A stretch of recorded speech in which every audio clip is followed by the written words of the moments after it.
안녕하세요. 오늘 금요일 금요기도의 시간을 통해서 또 하나님 말씀 살피고 은혜를 받는 시간 갖도록 하겠습니다. 오늘 함께 나눌 하나님 말씀은 마가복음 4장 1절부터 11절까지 말씀입니다. 제가 본문 말씀 읽겠습니다. 예수께서 다시 바닷가에서 가르치시니 큰 무리가 모여들거늘 예수께서 배에 올라 바다에 또 앉으시고 온 무리는 바다 곁 육지에 있더라. 이에 예수께서 여러 가지를 비유로 가르치시니 그 가르치시는 중에 저희에게 이르시되 들으라. 씨를 뿌리는 자가 뿌리러 나가서 뿌릴새 더러는 길가에 떨어짐에 새들이 와서 먹어버렸고 더러는 흙이 얇은 돌밭에 떨어짐에 흙이 깊지 아니하므로 곧 싹이 나오나 해가 돋은 후에 타져서 뿌리가 없으므로 말랐고 더러는 가시떨기에 떨어짐에 가시가 자라 기운을 막음으로 결실치 못하였고 더러는 좋은 땅에 떨어짐에 자라 풍성하여 결실하였으니 30배와 60배와 100배가 되었느니라 하시고 또 이르시되 들을 귀 있는 자는 들으라 하시니라. 예수께서 홀로 계실 때에 함께한 사람들이 제 12제자로 더불어 그 비유들을 묻자오니 이르시되 하나님 나라의 비밀을 너희에게는 주었으나 외인에게는 모든 것을 비유로 하나니 이는 저희로 보기는 보아도 알지 못하며 듣기는 들어도 깨닫지 못하게 하여 돌이켜 죄사함을 얻지 못하게 하려 함이라 하시고. 아멘. 자, 오늘 이 말씀 씨 뿌리는 비유에 대해서 우리가 잘 알고 있죠. 그 내용은 잘 알고 있고, 근데 오늘은 이제 그 예수님께서 하신 그 비유, 그 해석은 이제 뒤에 나오고요.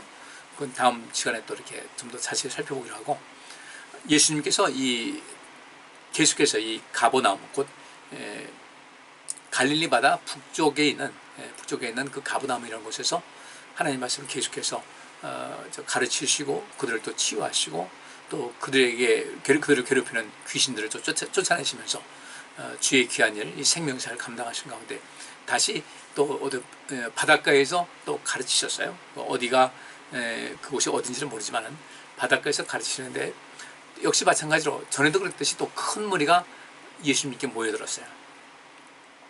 이때 오늘 이 본문 말씀에는 예수님께서 누구를 고치셨다든지 귀신을 쫓아내셨다든지 하는 그런 말씀보다는 예수님께서 한 비유를 통해서 그 모여든 사람들에게 뭔가 가르침을 주시고자 하는 이런 그 내용이 담겨 있습니다.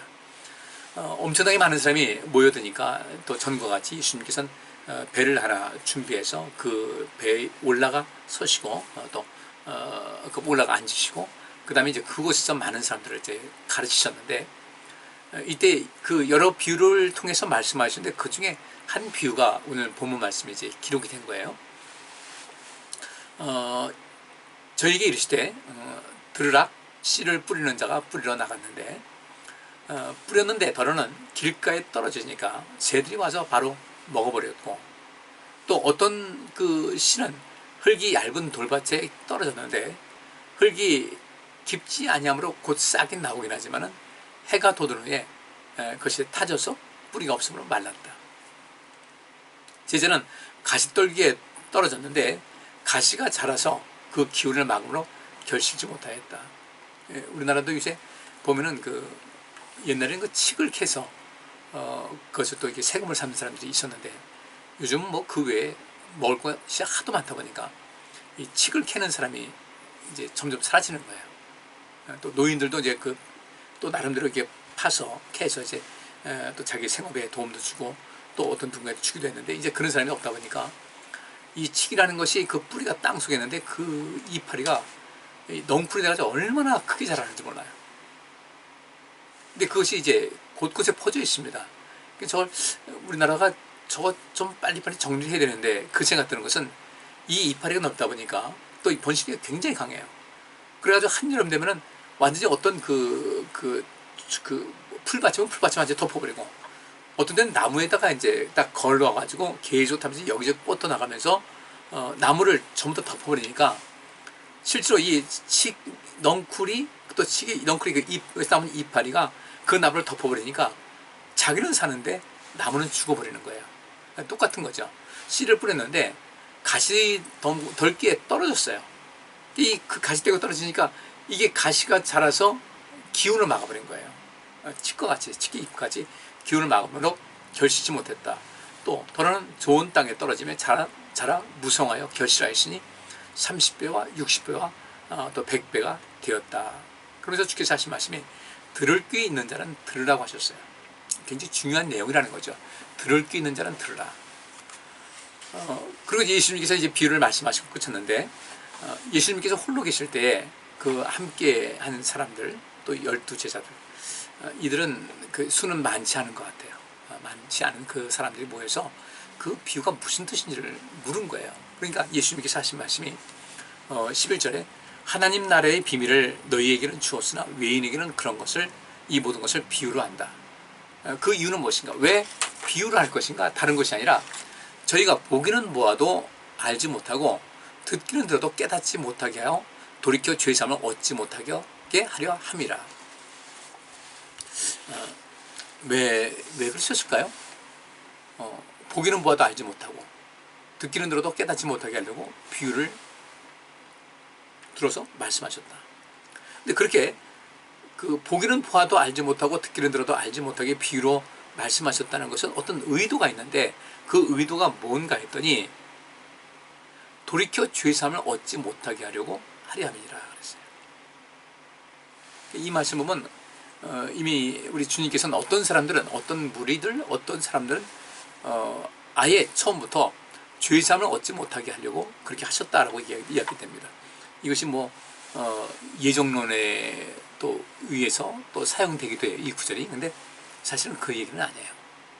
여기서 예수님 당시에 가장 그 저주의 대상이 누구였을까? 예수님께서 그 저주에 관한, 저주에 가까운 그런 말씀을 하셨어요. 마태복음 23장, 24장 거기도 말씀 보면은 바리새인들에 대해서 말씀하시죠. 화 있을진저 너희 바리새인들아, 너희 서기관들아. 그 화가 무엇입니까? 저주받는 사람들이에요. 죄사함을 받지 못하는 거죠. 왜냐하면 예수님께서 이제 그 말씀은, 그 마태복음에서 이 화 있을진저라고 말씀하신 것은 마지막 그 종료주일을 지나고, 그리고 마지막 한 주일을 고난당하기 전에 한 주간을 그 예루살렘 성에서 또 밖으로 다니면서 그때 하신 말씀이었어요. 그러니까 그 말씀을 보게 되면은 화 있을진저 너희 서기관들과 바리새인들아 라고 했을 때, 예수님께서 이 공생의 사역을 시작할 때부터 제일 먼저 예수님과 갈등을 빚은 사람들이 서기관들이었고 바리새인들이었습니다. 근데 이들은 그렇게 예수님께서 많은 일을 행하시고 하나님 나라의 그 일, 하나님의 그 생명사역을 위해서 굉장히 많은 일을 하시고 귀신도 쫓아내시고 뭐 이런 병도 다 고치시고 해서 그 사회에 정말 가난하고 힘없고 가진 것도 없는 그런 모든 것, 연약한 그런 사람들에게는 예수님이 희망 그 자체였단 말이죠. 그래서 예수님을 그렇게 많이 따라다닌 거예요. 그런데 그것 때문에 이제 이 바리새인들, 서기관들, 뭐 사두개인들 이런 사람들은 예수님 때문에 걸려 넘어진 거죠. 예수님께서 하신 말씀대로 나로 인하여 실족하지 않는 자가 복이 있다. 근데 그들은 왜? 아니 사두개인들 제사장 그룹이죠. 바리새인들 율법에 관한 아주 정통한 사람이라고 믿는 사람들이에요. 서기관들 역시 바리새인들 속해서 그렇게 하는 사람들. 이들은 정말 이스라엘 백성들을 그들의 그 영성, 그들의 신앙, 이 모든 것을 돌보고 온전케 하는 그 일을 감당해야 될 텐데, 이 사람들은 그렇지 않았어요. 예수님은 뭐 트집만 잡는 겁니다. 왜? 결국 자기 배속 챙기겠다는 얘기죠. 백성들은, 이스라엘 백성들은 뭐 눈에 안 보여. 그들 눈에 보이질 않아요. 그냥 이스라엘 백성들은 그들은 자기들의 어떤 욕심이나 또 어떤 목표를 이루고자 하는 그 일에 하나의 도구에 불과한 것이지, 그들은 그 예수님께서 이 화 있을진저라고 말씀하셨던 그 대상들은 아무것도 아니었어요. 그들에게 영혼 사랑 없었어요. 하나님의 일을 한다고 하지만 그것은 오로지 자기 이익을 위해서 한 것이지 하나님의 영광을 위해서도 아니고 누군가의 유익을 위해서도 한 것도 아니고, 그러니까 하나님의 영광을 위해 한 것도 아니고 누군가의 유익을 위해서도 한 것이 아니라면 결국 자기에게 유익이 안 되죠. 당연히 안 되는 거죠. 이런 그 가운데 우리 예수님께서는 한 3년여를 그들과 함께 이제 갈등도 빚으시면서 그래도 여전히 말씀을 주시면서 그들 돌이킬 것을 간절히 소원하셨는데, 주님께서 딱 보실 때 이들은 더 이상 가능성이 없다라고 보신 거예요. 가망이 없다. 이제 끝이다. 더 이상 이들에게 기회를 주지 말아야 되고 어차피 이렇게 하나님과 반대편에 서서 그 생명색을 반대하고 생명 살리는 일에 관심이 없었죠. 왜? 예수님께서 그렇게 생명 살리기 위해서 애쓰시는데 그걸 방해한 것을 보면요, 그들은 관심 못 썼어요. 자기들만 본 거예요. 자기들만. 주님께서는 이들을 그냥 내버려 둔다는 것은 시간 낭비고 또 하나님 나라에 어떤 좋지 않은 영향을 끼친다고 해서 이미 그들은 이제 내놓으신 겁니다. 그래서 마지막에 화 있을진저 이런 말씀하셨는데 결국 그들은 그 말씀을 듣고 회개하기는커녕 그 말씀 듣고 화가 난다고 해가지고 결국은 더 많은 죄를 범하게 된 거 아니겠어요. 그러니까 예수님께서 보기는 보아도 알지 못하고 듣기는 들어도 깨닫지 못하게 함을 통하여 이들에게 어떤 결실을 하게 될 것인가, 죄의 삶을 얻지 못하게 하라고.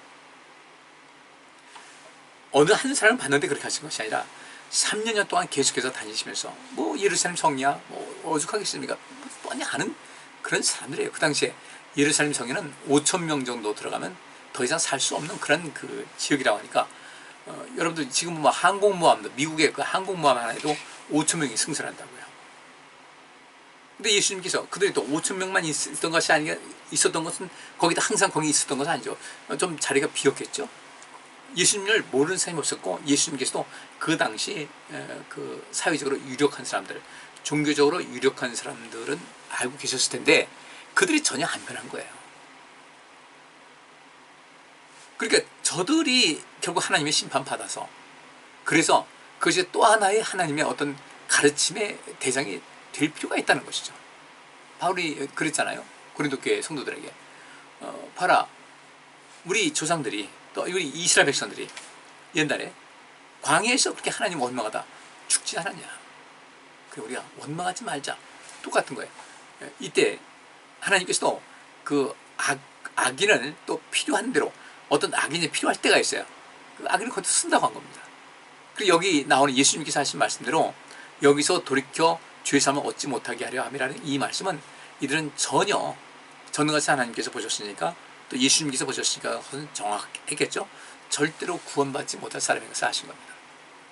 그리고 죄의 삶을 얻지 못하게 한 거예요. 그래서 영벌에 떨어지게 한 겁니다. 그래서 또 다른 교훈을 삼기 위해서. 저는 오늘 이제 이것을 주제로 좀 말씀을 드리고자 하는데요. 반대로 보기는 보아도 알지 못하며 듣기는 들어도 깨닫지 못하게 하여 돌이켜 죄의 삶을 얻지 못하게 하려 함이라 하신 이 말씀도 하셨지만은, 그래서 정말로 이 구제불능인이라는 사람들은 제쳐놓는 거죠. 우리 이 시대에도 우리는 절대 그런 자리에 들어가면 안 돼요. 예수님 때문에 실족하지도 말아야 되고 교회 신앙생활하면서 절대 실족하지 마세요. 우리가 언제 뭐 다툼이 있다, 언제 다툼 없었어요? 여러분들 가정에 다툼 없었어요? 근데 왜 교회에서 또 그런 일이 절대 있어서는 안 될 일까지 그렇게 합니까? 우리는 그런 모든 과정 속에서 우리 자신을 키워나가는 거예요. 뭐 그렇잖아요. 애들은, 어린애들 그렇잖아요. 애들은 아프면서 앓으면서 약아지는 거야. 배운다는 거죠. 의식으로 배우는 것도 있지만 몸도 우리 몸속에 보이지 않는 면역 체계가 아프면서 이 면역 체계는 그것을 하나씩 둘씩 배우는 겁니다. 그래서 그 모든 정보를 가지고서 우리를 지켜주는 거예요. 지금은 이 코로나라는 것이 그 정보가 없잖아요. 우리 몸에는. 그래서 이제 백신을 투여하는 것이고, 근데 이 백신을 투여하는 것 해가지고 우리 몸속에 어떤 것을 인식시켜준다. 그 면역 체계에 어떤 경고를 1차적으로 주어서 그것을 반응할 수 있게 한다. 실상은 또 우리 몸은 하나님께서 그보다 더 강하게 만드셨거든요. 어쨌든 여기 있는 말씀에 보기는 보아도 알지 못하고 듣기는 들어도 깨닫지 못한다. 여러분 우리 절대 그런 자리에 들어서면 안 돼요. 하나님 말씀 보면서 들으면서요 자꾸 시험 듣지 마시고요. 여러분들 이 세상 살면서 옳고 그름에 대한 그런 개념이 형성되지 않으면요 우리는 나중에 큰 낭패를 봅니다. 이 세상에 완벽하게 옳은 사람 없어요. 옳은 것을 지향하는 사람들이에요. 그 미래지향적인 사람들, 그리고 이 생명사역이라는 것은 하나님을 기쁘시게 하고 자신과 타인을 유익하게 하는 그 생활이 생명사역인 것이고, 우리 신앙인들은 마땅히 그런 일을 해나가야 되거든요. 근데 지금 우리나라는 어떻습니까? 뭐 아프가니스탄도 마찬가지죠. 어떻게 저런 일이 있을 수가 있을까? 어떻게 저렇게 할 수가 있지? 아, 우리는 민주주의 지향합니다. 그 지향하겠어요? 그건 아니죠. 뭐 지금도 이 처형당하는 사람들이 얼마나 많아서. 그러니까 거기를 두려워가지고 그 아프가니스탄에서 빠져나가려고 애를 쓰는데 그때를 누려가지고 또 어젠 폭탄 테러가 생겼어요. 미군이 12명 죽었어요. 또 10몇 명이 다쳤고 전체하니까 아마 100명 가까운 사람이 죽었고 몇백 명이 부상을 당했어요. 자살 폭탄 테러입니다. 어떤 사람을 택해서 너 이 자살 폭탄 테러 근데 너 드라마를 한번 봤어요. 그거에 관한 그 다큐식을 해가지고 드라마를 봤는데 그들은 그 사람들 모아가지고 이제 그 여자 신부에 대한 이야기를 좀 해줘요. 그리고 최상 신부는 무엇인가? 어린 아이들도 그렇게 가르치더라고요. 이렇게 뭔가가 있어요. 이게 뭔가 있는데 천국에 누가 가는 것이냐 뭐 이렇게 할 때 어린아이들이니까 천국에 어떻게 가지? 못 타고 가지? 그러니까 뭐 말 타고 갈까? 아이 바보야, 천국에 어떻게 말 타고 가? 적어도 오토바이 자전거를 타야지. 또 말은 타야지. 또 뭐 오토바이는 타야지. 아마 차 타고 가지? 그보다 더 빠른 것은 뭘까? 비행기 타면 더 빠르겠지. 근데 거기서 그 아이들을 또 이렇게 세뇌시키는 그런 사람이 야, 그보다 더 빠른 거 있어. 여러분, 너희들 요 버튼 있잖아요, 요 버튼. 딱 누르면은 바로 천국 들어가는 거야. 몸에 이제 폭탄 차고서 누르면 된다는 거죠. 이거 누르면 너는 천국, 그 순간 누르는 순간 천국 가 있는 거야. 그럼 거기 뭐 순결한 처녀가 뭐 그렇게 한 사람에게 뭐 여러 명을 줘가지고 그렇게 살게 한다는 이런 모든 이 세상에 그런 모든 향락은 안 된다고 하면서 또 그런 식으로 사람을 유도를 하거든요. 이번에도 바로 그거예요. 자살 폭탄 테러였어요. 자기 몸에다 폭탄을 두르고 그냥 누른 거예요. 그 몸이야 뭐 산산조 안에서 뭐 형체도 없을 것이고 그때 왜 또 멀쩡한 사람까지 죽어야 돼? 근데 그들은 아무리 이 서방색이라든지 이 깨어있는 사람들 그것은 아니다, 테러는 아니다 해도 그들은 귀에 들어오지 않아요. 그래서 예수님께서 오늘 본문의 말씀에 보기는 보아도 알지 못하고 그 비유로 말씀하시는 것은 보기는 보아도 알지 못하고 듣기는 들어도 깨닫지 못하게 하려고 내가 비유를 통해서 말을 하는 것이고 결국 그들은 죄사함 얻지 못할 것이다. 죄사함 얻고자 하는 그런 관심이 있을 텐데 죄사함이라는 것에 대한 뭐 맨날 그 바리새인들 죄에 대해서 이야기하면서 자기들에 대한 죄는 아주 깜깜한 거예요. 자기들은 의롭다는 거죠. 그러니 이 상황이 어떻게 되겠습니까? 주님께서는 그래서 그들을 포기하신 거예요. 결국 예수님 당시에 이 바리새인들, 사두개인들, 서기관들, 율법사들 중에 구원받은 사람들이 몇 명이나 있었을까? 많지 않을 것 같습니다. 아주 극소수였을 것 같아요. 그들을 아주 눈을 멀게 했으니까, 귀를 닫혔으니까. 근데 반대로 예수님과 함께 있던 사람들과 12 제자들이 예수님께 왔습니다. 와가지고 뭐라고 하냐면 이 비유가 무슨 내용인지 알지 못하겠습니다 라고 말씀드린 거예요. 잘 모르겠습니다. 이거 어떻게 돼? 이게 무슨 뜻이죠? 물어본 거예요. 그러니까 10절에 말씀이 있어요. 예수께서 홀로 계실 때 함께한 사람들이 12 제자로 더불어 그 비유들을 붙잡으되 이르시되 하나님 나라의 비밀을 너희에게는 주었으나 외인에게는 모든 것을 비유로 한다. 그리고 보기는 보아도 알지 못하며 듣기는 들어도 깨닫지 못하게 하여 돌이켜 죄사함을 얻지 못하게 하려 함이니라. 돌이켜서 죄사함. 여기서 있는 말씀은요. 이 외인에게는 모든 것을 비유로 한다고 그랬는데 이 외인 중에 누가 들어가느냐. 외인이라는 것은 이방인이라겠죠. 그냥 그 문자 그대로는. 근데 이 바리새인들이에요. 사두개인들이에요. 예수님 대적하는 사람이죠. 처음부터 외인이에요.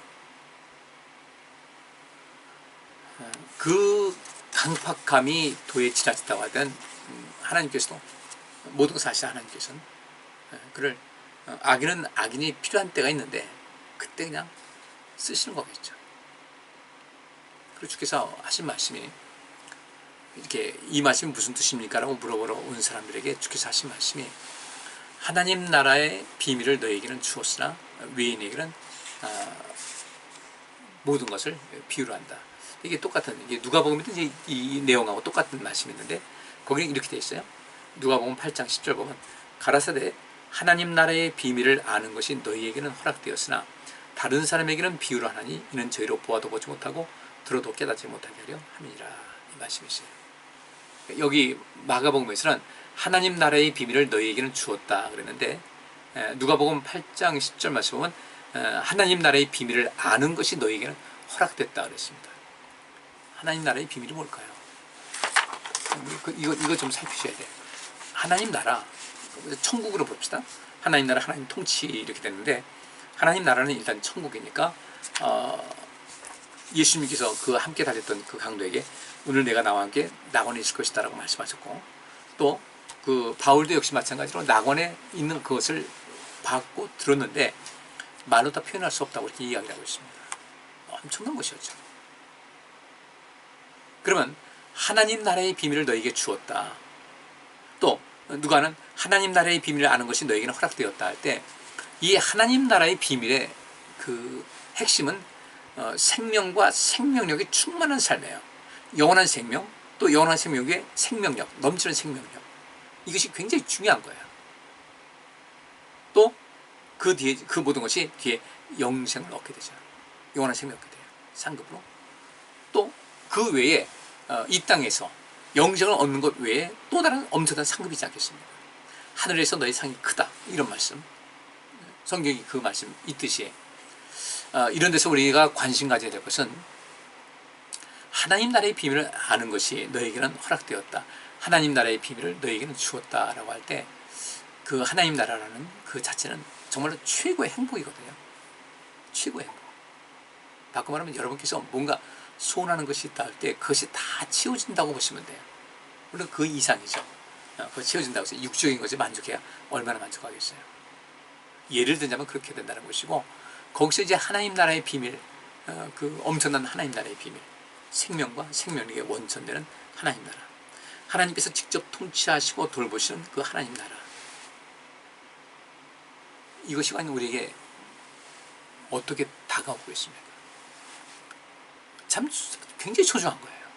하나님 나라의 비밀을 아는 것, 그 행복이 무엇이고 그 영광이 무엇이고 그 기쁨이 무엇이고 그 누리시는 것이 무엇이고 내가 또 차지하는 것은 무엇인가. 여기 하나님 나라 다 포함이 돼요.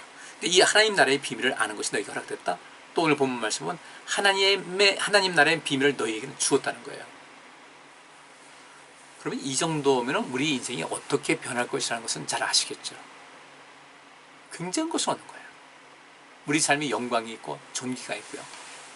모든 것의 풍성함을 얻을 수 있는 그런 삶의 역사가 나타나게 된다는 것이니까 하나님 나라의 비밀을 아는 것이 우리가 허락됐다는 것은 복 중에 굉장히 큰 복이에요. 그러면 제가 여러분에게 그러면 하나님 나라의 비밀을 아는 것, 그 하나님 나라의 비밀을 아는 것이 너에게 허락됐다. 여기서 그 너희에게는 허락되었다고 했을 때 너희는 누구냐 이거죠. 오늘 본문 말씀이 있는 대로 예수님께서 홀로 계실 때 함께한 사람들이 12제자로 더불어 예수님께 온 거예요. 그러면 이 예수께서 홀로 계실 때 함께한 사람들, 예수님께서 이 말씀을 전파하실 때 함께한 사람들 많이 있었겠죠. 근데 그 중에서 소수일까요? 다수일까요? 소수예요. 아주 소수예요. 근데 그들이 예수님께서 이렇게 묻는 겁니다. 이 비유들을 무슨 뜻인지 모르겠습니다. 그 비유의 뜻을 알려주시기 바랍니다 라고 예수님께 말씀드렸는데, 이때 주님께서 하신 말씀이 바로 무엇이냐면 하나님 나라의 비밀을, 그러니까 앞에 있는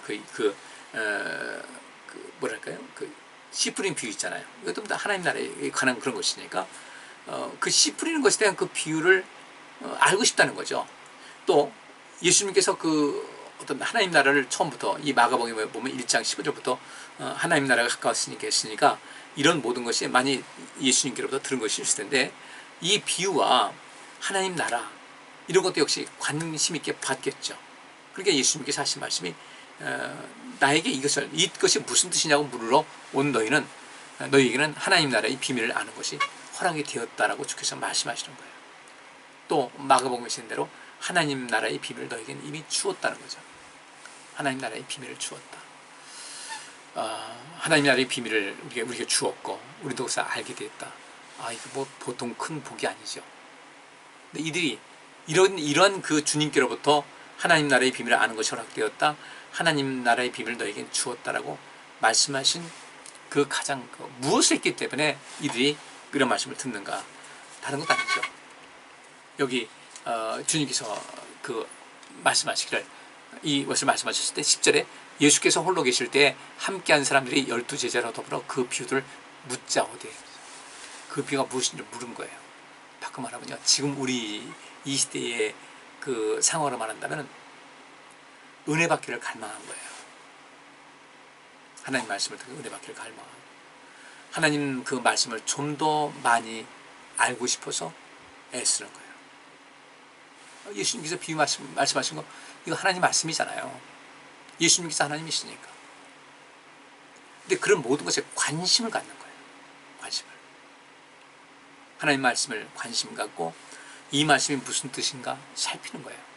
바로 바꿔 말하면 은혜 받기를 힘쓰는 사람들에게는 하나님 나라의 비밀을 아는 것이 허락됐다, 이렇게 보시면 돼요. 이들이 예수님께서 말씀하신 그 비유의 뜻이 무엇인지를 알고 싶어서 따로 찾아가서 이것이 무슨 뜻입니까? 라고 물었을 때 하나님 나라의 비밀을 아는 것이 너에게 허락됐다라고 말씀하신 것 같이 우리 역시 마찬가지로 하나님의 은혜를 받기 위해서 힘을 다하잖아요. 그러면 어느 날인가 하나님 나라의 그 비밀, 행복, 생명력, 또 우리 인생의 모든 것에 형통한 복, 이런 모든 것이 되게 훅 다가온다는 겁니다. 근데 우리는 은혜를 어떻게 받는지 몰라요. 여기 그렇잖아요. 하나님 나라의 비밀을 아는 것이 허락됐다. 무엇을 했길래? 그냥 이 비유가 무슨 뜻입니까? 라고 여쭤보기 위해서 간 것뿐이었어요. 근데 그 행위가 주님께서는 굉장히 기쁘셨던 거예요. 우리 성도님들 이거 꼭 기억하셔야 돼요. 하나님의 은혜를 받는데 관심 가지세요. 하나님 말씀을 하나라도 더 살피고 보고 또 모르는 것을 저한테 물어보시고 같이 또 성도끼리 나눠가면서 이런 이야기를 많이 하셔야 돼요. 일상적인 이야기 물론 필요하긴 하겠죠. 근데 우리 성도들끼리 하는 말 중에 이 하나님의 말씀, 하나님의 은혜에 대해서 이것이 차단됐다고 할 때는 조금 이건 좀 많이 안타까운 그런 부분이라고 할 수 있죠. 그러면 여기 있는 말씀대로 주의 말씀을 주님께서 말씀하셨는데 그것이 무슨 뜻이냐고 여쭤보려고 갔는데 너희에게는 하나님 나라의 비밀을 아는 것이 허락됐다. 엄청난 복이에요. 엄청난 복이에요.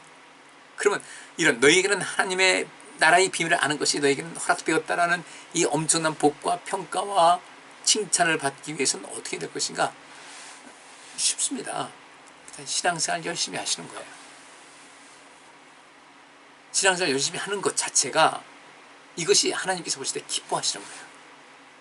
왜 제가 여러분들 집에서만이 아니라 집에서 자유해서 올 수 있으면 나오시라고 말씀드리는 이유가 뭔지 아세요? 이것이 무슨 말씀이에요? 이 비유가 무슨 뜻입니까? 라고 예수님께서 찾아왔던 그 사람들의 삶의 양식하고 똑같다는 거예요. 근데 차이가 있겠어요? 아니, 없겠어요? 분명히 차이 있죠.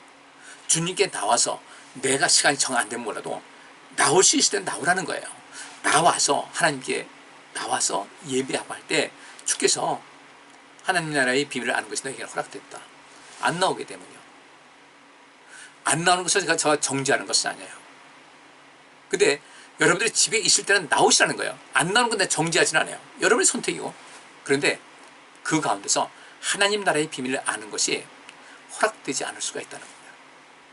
내 인생의 진정한 행복이죠. 복받기 바라잖아요. 그러면 우리가 이 하나님 나라의 비밀을 안다는 것은 우리가 흔히 말하는 복받기를 원하는 복을 주시는 하나님께서 복을 주시는 어떤 거예요? 하나님 나라의 비밀을 너희가 알았다는 것은 그만큼 이들이 엄청난 복을 받게 된다는 것입니다. 이게 우리가 좀 잘 인식하지 못하는 것은 아닌가 그런 생각이 들어요. 여러분 보십시다. 구하라 주실 것이요 찾으면 찾을 것이다 두드리라 열릴 것이다 하고 했는데 구하라는 것이 뭐였어요? 좋은 선생 구하라. 좋은 랍비를 구해라. 또 찾으라. 보통 우리 자녀들을 키우면서 그런 일 있잖아요. 또 그런 얘기 많이 하지 않습니까? 우리 애가 참 착한데 친구 잘못 만나가지고. 우리 좋은 친구 만나야 돼요. 찾아야 돼요. 그냥 아무나 덥석덥석 친해지지 말고, 우리가 복음 전할 때 상대는 복음 전하고, 여러분께서 정말 삶을 함께 나누면서 뭔가 유익된 삶을 누리기 위해서는 좋은 친구 찾아야 돼요. 근데 잘못 찾는 거거든요. 친구 잘못 새겨가지고 좋은 친구 만나야 돼요. 문을 두드리라, 하나님 말씀 열심히 읽는 거예요. 읽고 예수님께 나와서 묻듯이 이것이 무슨 뜻입니까? 물었잖아요. 그 문 두드리는 거예요. 이 행위만으로도 우리가 하나님께로부터 굉장히 많은 은혜와 복을 얻을 수가 있는데, 우리가 보통 이것을 그냥 스쳐 지나간다는 거죠. 어떤 사람과 같이 예수님께 와서 이것이 무슨 뜻입니까? 물은 사람들 외에 그 얼마나 많은 사람들. 그랬잖아요. 큰 무리가 모여들었다고 하잖아요. 큰 무리가 모여들었는데 그 말씀을 듣고서도 그것이 무슨 뜻인지 알고 싶어서 찾아온 사람들은 적었다는 거예요. 우리가 그 적은 범위에 들어가자는 거죠. 그래서 예수님께 찾아가서 이것이 이 비유가 무슨 뜻입니까? 묻는 그 행위가 어떤 거와 이 시대에 무엇과 비교할 수 있냐면, 우리가 하나님 앞에 나와서 대면 예배를 드리라는 겁니다. 기도 제대로 하시라는 거예요. 시험에 들지 않게. 하나님 말씀 부지런히 보고 그 말씀을 실천하시라는 거예요. 이게 다른 것이 아니라 이것이 바로 무엇이겠어요? 하나님 나라의 비밀을 아는, 하나님 나라의 비밀을 알게 되는 지름길이다. 은혜 받기 위해서 힘을 다하셔요. 주님께서 이것이 이 비유가 무슨 뜻입니까? 찾아왔을 때, 주님께 찾아왔을 때 주님께서 그들에게 말씀하시기를, 너희에게는 하나님 나라가 주어졌다. 또는 너희에게는 하나님 나라의 비밀을 아는 것이 너희에게는 허락되었다. 바로 이거예요. 그러게 오늘 본문 있는 말씀대로 30배, 60배, 100배의 결실을 맺는 사람도 다른 것이 아닙니다. 똑같은 원리예요. 하나님께 한 번이라도 또 나가서 예배하고자, 더 기도하고 말씀 상고하고, 어떻게든지 우리 모두가 하나님의 은혜 속에서 온전한 삶을 누리고, 또 우리가 그렇게 이 행복한 삶을 살기를 원한다면 하나님께서 말씀하신 어떤 조건을 채워야 되지 않겠어요? 조건절이 완성돼야 그 다음에 절이 이어지지 않겠습니까? 근데 우리가 이걸 게을리하면서, 이걸 열심히 하지 않으면서 우리가 하나님 나라의 비밀, 여러분이 기대할 수 없어요. 절대로 기대하지 마세요. 우리 그렇게 쉽게 얻을 수 있는 것이 아니에요. 그래서 우리 하나님께서 거기에 수고에 상당한 복을 우리에게 주는 것이지, 뭐 아무나 쉽게 할 수 있는 거면 누가 뭐하러 그 복을 주시겠어요? 이걸 여러분께서 꼭 좀 기억하시고, 이 상황 속에서 너희에게는 하나님 나라의 비밀을 아는 것이 허락됐다, 너희에게는 하나님 나라가 주어졌다, 이런 복을 얻기 위해서는 우리가 일상적인 평범한 예배드리는 거 힘 다하고 기도 생활하고 말씀 보고 그 말씀도 실천하는 거예요. 이것이 다른 것이 아니라, 이것이 다른 것이 아니라 하나님 나라의 비밀을 아는 그 단계에 들어갈 수 있는 아주 기본적인 삶의 원리다. 하나님 나라의 비밀을 알면요, 정말 우리는 정말 행복할 수 있어요. 아브라함과 같이, 이삭과 같이, 야곱과 같이, 요셉과 같이 엄청난 복을 누릴 수가 있어요. 하나님 나라의 비밀을 아는데, 하나님 나라의 비밀을 알게 되면요, 소망이 넘치게 돼요. 희망 잘합니다. 하나님 나라의 비밀을 알게 되면요, 죽음이 그렇게 크게 두렵지 않은 거예요. 초기교회 예수님께서 이제 죽으시고 승천하신 다음에 초기교회 영성은 부활의 영성이었습니다. 예수님께서 부활하신 걸 봤거든요. 우리가 뭘 무서워하겠냐, 이런 상황이 되는 거예요. 또 이제 성경 말씀 보면 이런 말씀이 또 있어요. 신명기 4장 1절 보면, 이스라엘아, 이제 내가 너희에게 가르치는 규례와 법도를 듣고 준행하라. 그리하면 너희가 살 것이요, 너희의 열조의 하나님 여호와께서 너희에게 주신 땅에 들어가서 그것을 얻게 되리라. 굉장히 중요한 얘기예요. 우리가 보면 이스라엘아, 이제 내가 너희에게 가르치는 규례와 법도를 듣고 준행하라. 그러면 아마 지금 이 말씀 제가 봉독했을 때 들어보신 분들은 어떻게, 맞아, 저거였어 라고 반응 보이셨습니까? 그 말씀을 우리가 잘 알고 있다, 이렇게 그냥 아는 것으로 그치셨습니다. 다시 한번 읽을게요. 이스라엘아, 이제 내가 너희에게 가르치는 규례와 법도를 듣고 준행하라. 그리하면 너희가 살 것이요. 이 산다는 것 자체가 어떤 것인지 아세요? 영생, 활력, 생명력, 또 건강, 또 우리 삶에 하나님께서 주시는 엄청난 복, 이것이 다 포함이 되어 있어요. 너희의 열조의 하나님 여호와께서 너희에게 주시는 땅에 들어가서 그것을 얻게 될 것이다. 무엇하면 하나님께서 우리에게 주신 규례와 법도를 듣고 준행하게 되면 우리가 살게 되고 하나님께서 우리에게 주신 그 땅에 들어가서 그것을 얻게 될 것이라고 주께서 말씀하셨어요. 여러분들 하나님 나라의 비밀을 알고 싶으세요? 알아야 돼요. 정말 이거 꼭 알아야 돼요. 그래야 우리의 삶의 문제가 나를 더 이상 지배하지 않고 문제를 넉넉히 해결할 수가 있게 되고요. 하나님 나라에 대한 희망, 소망 이것이 자리 잡을 수가 있어요. 그렇기 때문에 이제는 우리 하나님께서 너희에게 가르치는 규례와 법도를 듣고 준행하라는 이 말씀을 그냥 상투적인 이야기로 늘 듣는 얘기로 그렇게 듣지 마시고 아 이거였어. 그래 하나님께서 우리에게 가르쳐주신 그 규례와 법도를 듣고 준행하는 것 이것이 바로 하나님 나라의 비밀을 알게 되는 그런 길이었다는 것을 깨닫게 되는 거죠. 왜 그래요? 주님께 이것이 무슨 뜻입니까? 궁금해서 찾아온 그 자체로도 어찌 보면 아무것도 아닐 수가 있어요. 남들보다는 가꾸나 굉장히 엄청난 이 복을 받게 된 거예요. 하나님 나라의 비밀을 아는. 어떻게 하면 하나님 나라에 우리가 온전하게 들어갈 수 있고 그 상급이 무엇인지 알게 되는 이 단계가 되는 엄청난 거죠. 여러분들 하나님께서 우리에게 가르치신 율법, 규례와 법도 성경 전체를 늘 살펴보시면서 그 말씀의 뜻대로 사는 여러분들 되시기를 부탁드리겠습니다. 그러면요 하나님 나라의 비밀을 알게 되고 이 세상에 거칠 것이 없는 그런 인생을 살게 돼요. 어렵지 않아요. 우리 일상에서 이제까지 신앙생활은 이렇게 해야 된다라고 우리가 많은 거 배웠잖아요. 뭐 지금 비대면 예배 하더라도요 우리 모일 수 있잖아요. 충분히 그 인원은 모일 수 있어요. 분산해도 되고요. 더 나오시라는 거예요. 근데 안 나온다는 것은 결국 여기 예수님을 찾아와서 이것이 무슨 뜻입니까? 라고 했던 그 사람들에겐 하나님 나라의 비밀을 아는 것이 허락됐지만 그러지 않은 사람들은요 그거 모르는 거예요. 그렇게 자꾸 격리를 가는 거죠. 복 못 받은 거예요. 자, 결론 내립니다. 신명기 34장 11절 이런 말씀이 있어요.